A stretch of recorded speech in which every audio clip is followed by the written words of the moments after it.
तुम्ही पाहत आहात MCN न्यूज मराठी।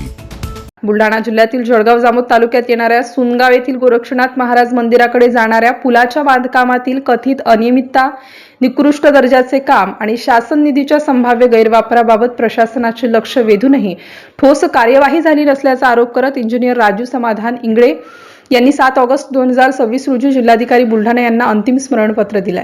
15वा वित्त आयोग 2022-23 अंतर्गत झालेल्या या कामाबाबत इंगळे यांनी यापूर्वी 20 मार्च 2026 ला तक्रार अर्ज दाखल केला होता। पुलाचे जुने बांधकाम नियमबाह्य पद्धतीने पाडून त्याचे देयक अदा करण्यात आल्याचा तसेच नवीन पुलाचे काम मंजूर अंदाजपत्रक, तांत्रिक निकष व गुणवत्ता मानकानुसार झाले नसल्याचा दावा त्यांनी केला।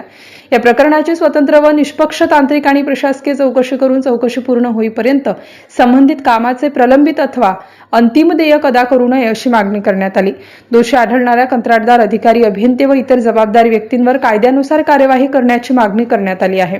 दरम्यान प्रशासनाने तातडीने दखल न घेतल्यास 14 ऑगस्ट 2026 पासून जिल्हाधिकारी कार्यालय बुलढाणा येथे बेमुदत आमरण उपोषण करण्याचा इशारा इंगळे यांनी दिला।